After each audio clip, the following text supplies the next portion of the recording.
has gone to great lengths to try to be hands-off, to give Democratic voters the opportunity to make a decision about who should represent our party in the general election.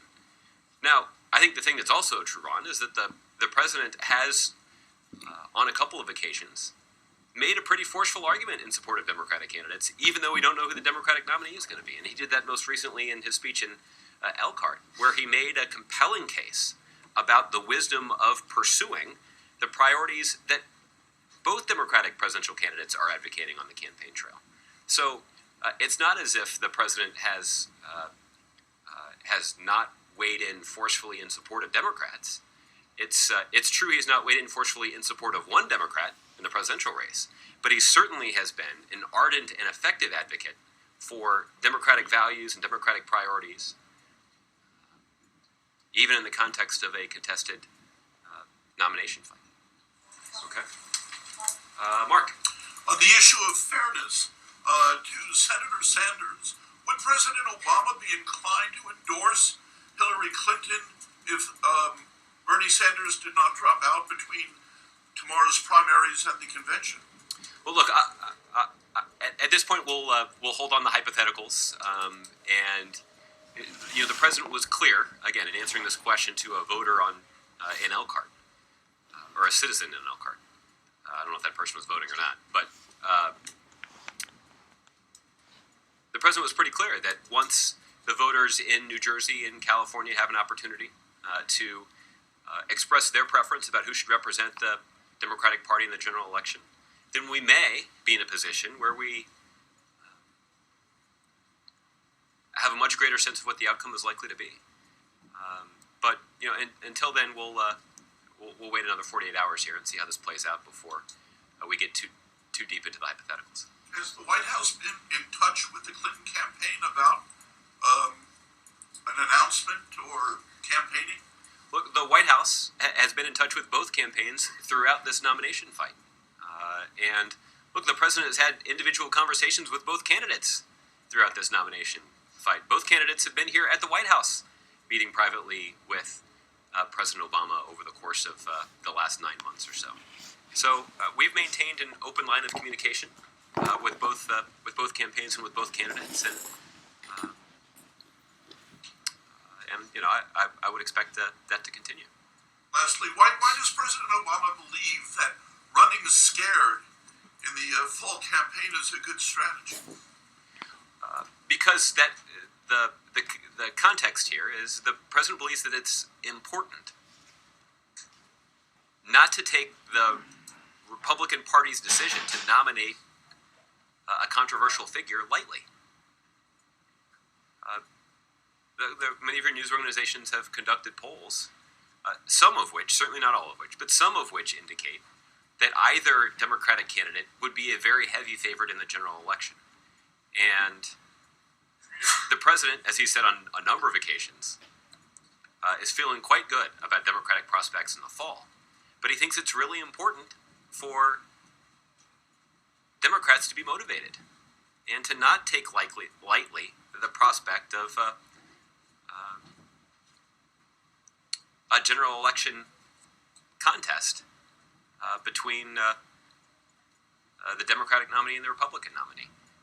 Despite what the polls say, it's something that's worth fighting for. And the president certainly intends to devote a lot of time and energy to this debate, and he expects that people across the country will do the same thing, even if some polls indicate that the race is not likely to be particularly close. Listening to the Democratic fundraiser speech on Friday evening, I got the feeling, by reading the notes anyway, the transcript, I got the feeling that if it weren't for the Constitution and it weren't for Michelle Obama, he would love to be running. Do you get that feeling talking to him as well? Let me acknowledge that both of those things are significant obstacles. He said Michelle was even more important. Yes, he did. He did. But look, there's no denying that the president relishes the opportunity that he has to spend time traveling across the country, making a forceful case for the values that he's dedicated his career to fighting for. And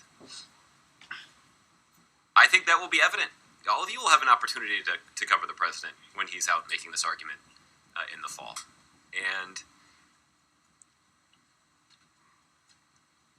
there's a reason that many Democrats are hopeful that President Obama will be quite visible in this campaign. They're hopeful because he's good at making a case. He's good at making the case for the kinds of values that Democrats care about. He's good at making the case for a foreign policy that is smart about deploying our force and our influence around the world to advance our interests. The president's good at making a case about an economic strategy that's focused on expanding economic opportunity for everybody in America, particularly the middle class. He's good at making a forceful case for why it's so critically important for us to educate and upskill the next generation of American workers to compete in a 21st century global economy. He's good at making a case for an America that's more just, that fights for equality and fairness. And he's good at making a case for an America that's inclusive. You make it sound like he'd really like to be running. Well, I make it sound like the president is really looking forward to being actively engaged in this campaign. And look, he's good at it. This is a strength of his. And the president's looking forward to working closely with, again, not just the Democratic nominee for president, but for Democratic candidates up and down the ballot. And look, the stakes in this election are high. And I think that's the other thing that motivates the president, Mark, is that this isn't just a hobby. This is his life's work. This is his passion. And something that he feels strongly about. He's got a deep conviction about how important these issues are. He's dedicated his life to fighting for them. And he understands that who the next president is will have a significant impact on the trajectory of that fight. So the president isn't just looking forward to having some fun on the campaign trail. He's also looking forward to making an argument and making a case because he understands the stakes are quite high. He's spoiling for a fight. He certainly is not going to shrink from it, I'll tell you that. All right, Michelle.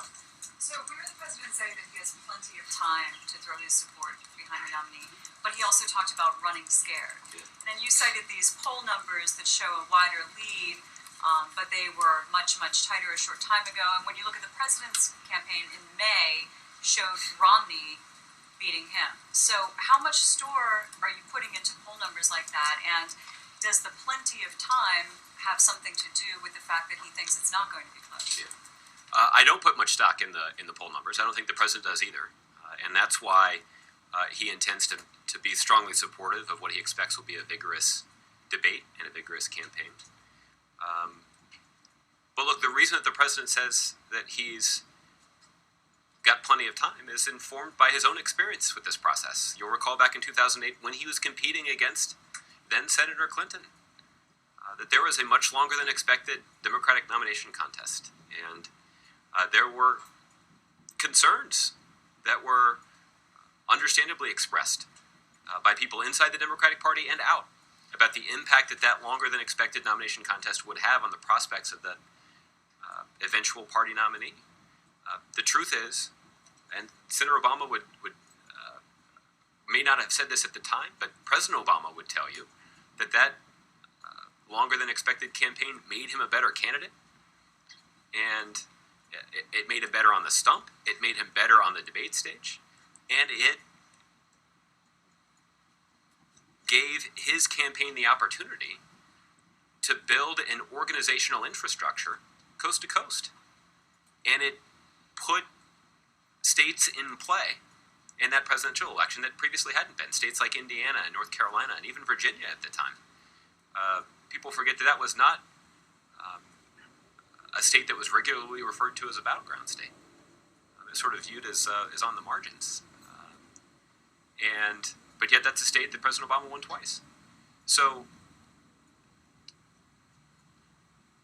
the fact that the nomination process has gone on a little longer than expected is not necessarily a bad thing for the Democratic Party. But the point that the president is making is that once that primary contest comes to an end, once there is a nominee, it's important for all Democrats to be all in this election because the stakes are quite high. So, if he feels that there is enough risk there, and there have been indications that this could be close even recently, for him to say a phrase like running scared, isn't there a sense that had he thrown his support behind someone earlier, that maybe those numbers could have been wider earlier, maybe there could have been more momentum earlier on the other side? What do you think? I think it's certainly easy to armchair quarterback all of this, but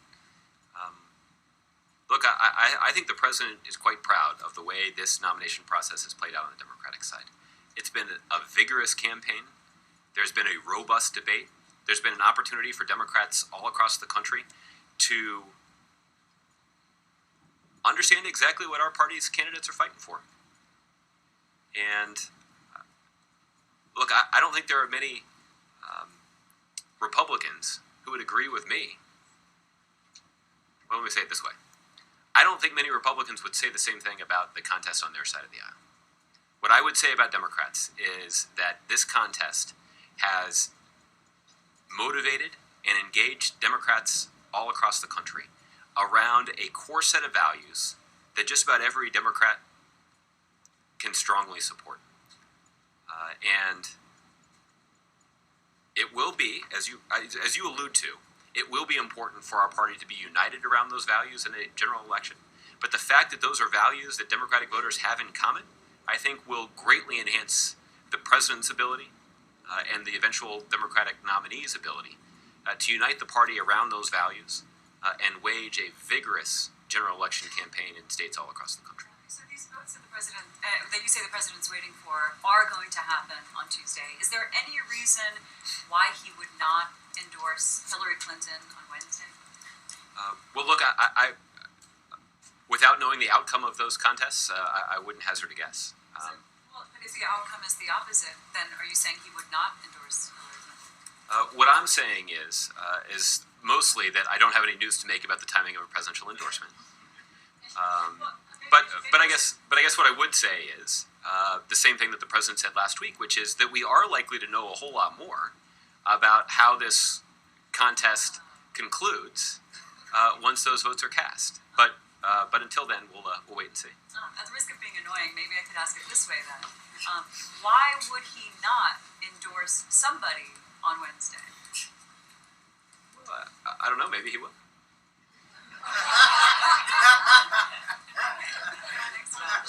Margaret. You're not putting yourself out of misery here. It's all right. That's what I signed up for today. So, given the Tuesday primaries, can you at least say if it is too early and people are getting ahead of themselves and anticipating an endorsement this week? Well, look, I think the president, probably said this best last week when he said, we're likely to know more about how this nomination process ends this week, based on the fact that you have two states with a whole lot of Democrats in them who are casting votes this week. So, I don't have any news to make in terms of the timing of an endorsement, but we're going to learn more, and we'll let those voters make their voice heard before we make any additional decisions about whether or not the president should wait. Yeah, it sounds like you're leaving the door open to that. Well, I think the president opened the door when he said last week that we would know more about the potential outcome here. It's the start of Ramadan, and the statement that the White House put out, there was a comment in there that did seem very political, given that there really is no one talking about a ban on Muslims other than the presumptive Republican nominee, Donald Trump, or at least there's no traction behind that kind of policy. Why did White House feel that it was necessary to put that political statement in something that's the start of a religious holiday? Well, I actually would describe it as a value statement, because I think it is American value that we do not impose a religious test on people who are seeking to enter the United States. And I would also point out that there's more than one Republican, high-profile Republican, who has indicated support for this very unwise, ill-advised policy. So I think a clear articulation of American values when it comes to freedom of religion is an entirely appropriate statement to make at the beginning of a religious holiday that is observed by millions of American Muslims.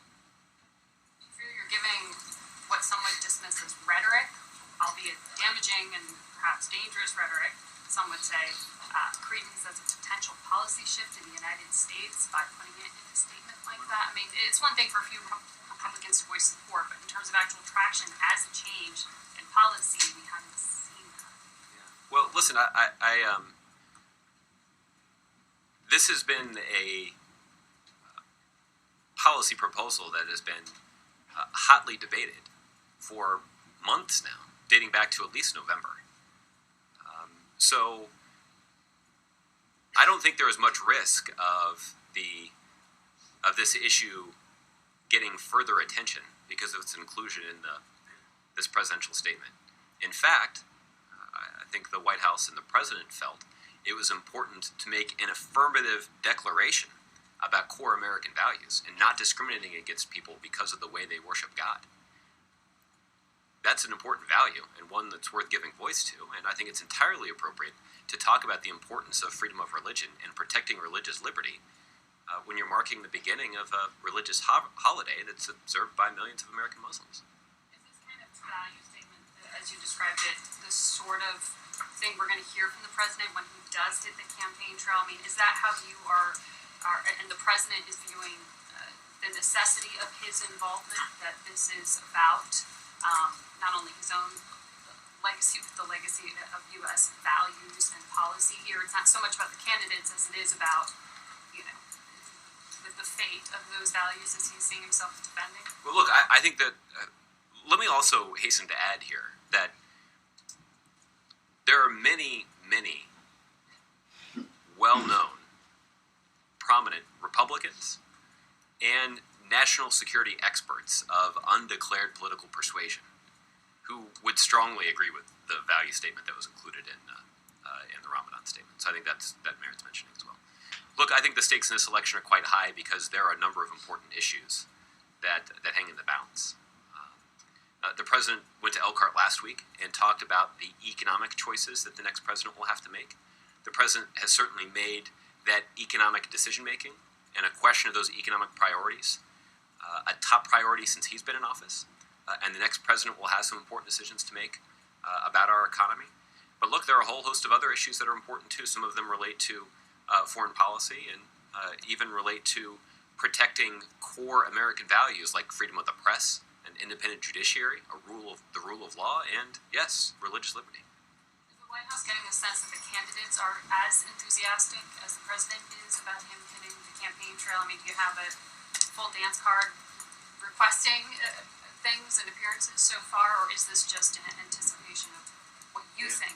Well, look, I think you'd have to go ask them. I said. So far well, I'm saying that I I haven't personally talked to a whole bunch of to many candidates for office, but you said that you have spoken with the campaigns. The White House has. The White House has certainly been in touch with both presidential candidates and certainly campaigns beyond that. And yes, I would say as a general matter that there is interest on the part of Democratic candidates for the president being out on the campaign trail, aggressively making a case in support of the kinds of priorities that Democratic candidates across the country have been fighting for. Quick question on the schedule. It sounded like you weren't ruling out an attendance at some level at the Muhammad Ali funeral eulogy events on Friday. Pretty sure there's also a significant date in the Obama household on Friday. Do you see those two things conflicting, or? Well, it's we've got some work to do on the schedule. But as we get the schedule locked down, we'll let you know. But it is possible. You will. I don't know exactly the time frame for all of for both events, but as we get updates on the schedule, we'll be sure to let you know. Okay, Shannon. There is a new book coming out on Mrs. Clinton by a former Secret Service officer who was on protective detail during her time as First Lady here at the White House. Doesn't sound like it's going to be flattering. Is there a feeling within the administration about agents writing about their time in protective detail of the first family, flattering or unflattering? Well, listen, I haven't read much of the publicity about this particular book, and I think that the Secret Service obviously has some standards that they maintain, particularly as it relates to protecting details about their policies and procedures. But look, I think I'd reserve judgment about the wisdom of writing a book from such a perspective until I know more about the book. Is it appropriate, do you think? Well, look, again, from here, I wouldn't weigh in on whether on the propriety of doing something like that. I want to ask you as well about something you referred to earlier about judicial appointments. I think you said the president doesn't willy-nilly decide where he's going to fill these gaps. You mentioned the judicial emergencies, which exist still across the country, dozens of them. They did years ago as well when the president decided to fill 3 positions on the D.C. Circuit. At that time, there were bipartisan lawmakers, there were judges in the court who had said their workload was such that they didn't need additional judges. That, of course, led to the nuclear option being, issued Deployed. deployed by then Senate Majority Leader Harry Reid. Mm-hmm. So how does that square with your statement about choosing judicial priorities? Yeah. Well, look, I think filling vacancies in the second highest court in the land, I think, is a priority that that everybody would acknowledge is important.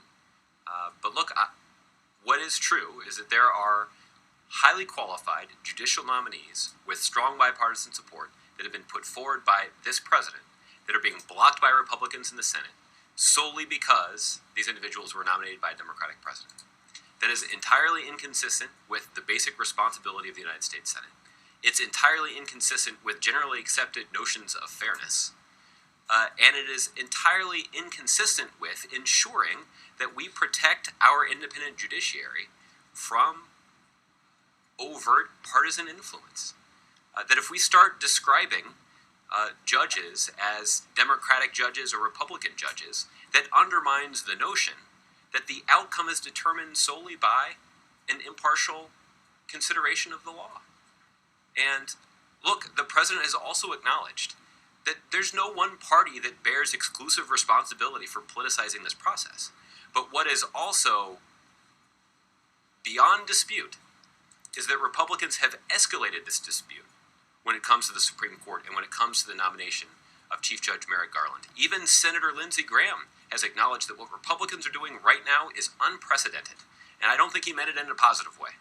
Why not focus where there are these dozens of judicial emergencies? If you're going to say that is the crisis, that's the issue that has to be handled, then why focus as you did on the D.C. Circuit or other courts where that obviously has shifted the balance, many would argue, of that court, and certainly the way that it has decided things with regard to this administration? Listen, I think Republicans would be hard-pressed to make the case that somehow filling vacancies on the second highest court in the land is not important.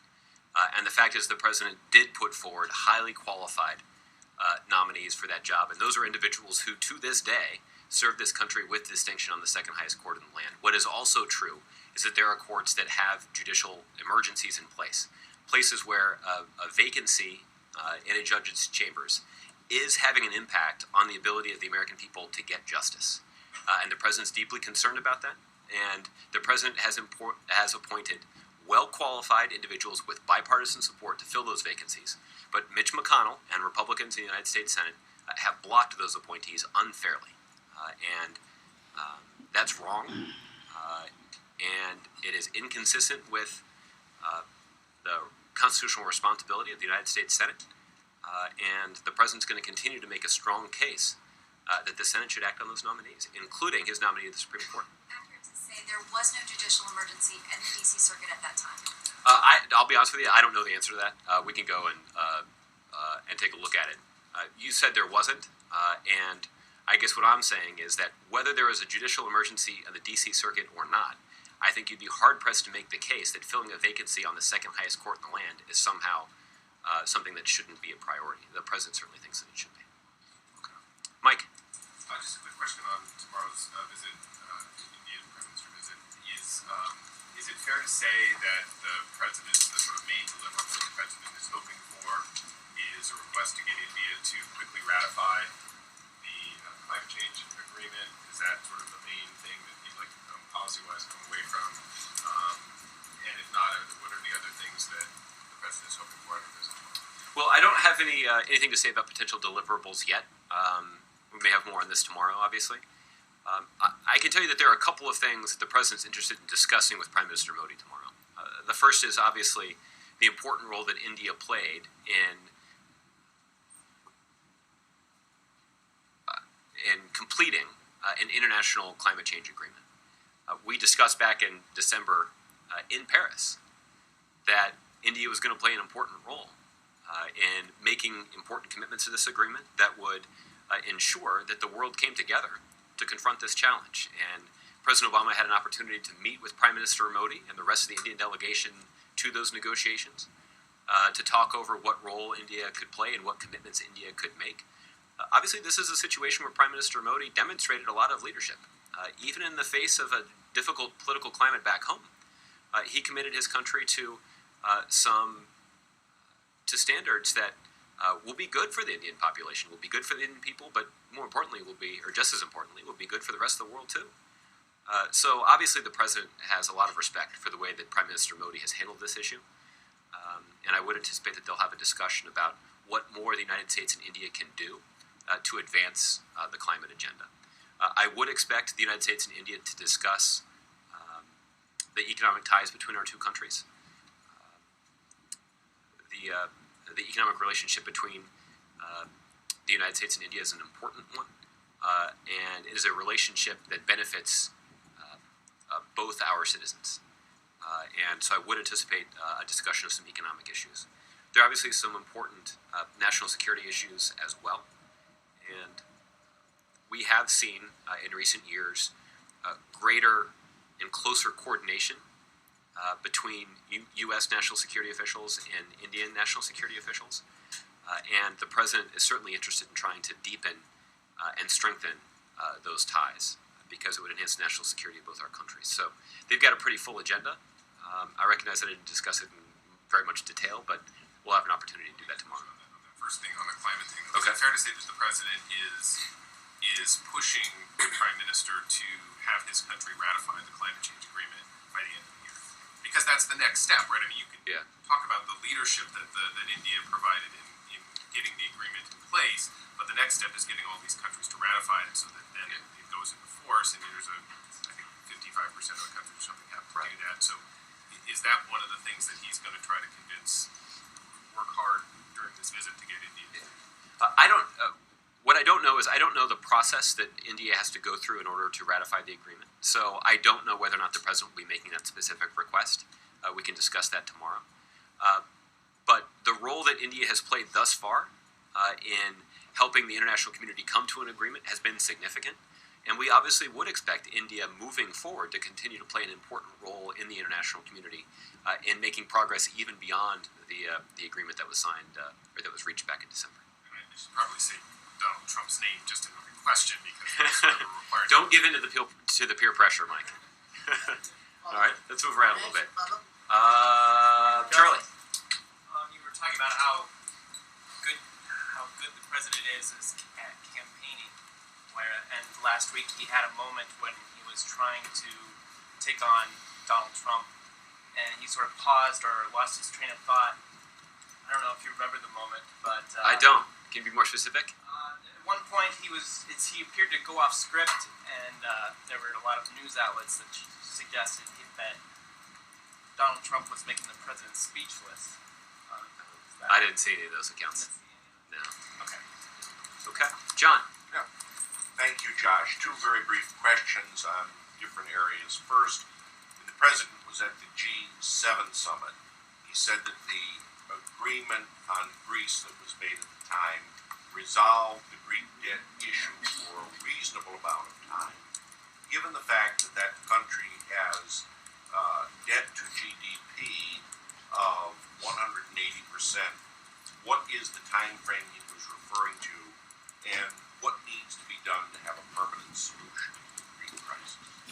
Well, John, I think what the president was alluding to is just the fact that Greece and the other members of the EU have made important progress in both offering up needed support to the Greek government and to the Greek people as they confront some significant fiscal and economic challenges in their country.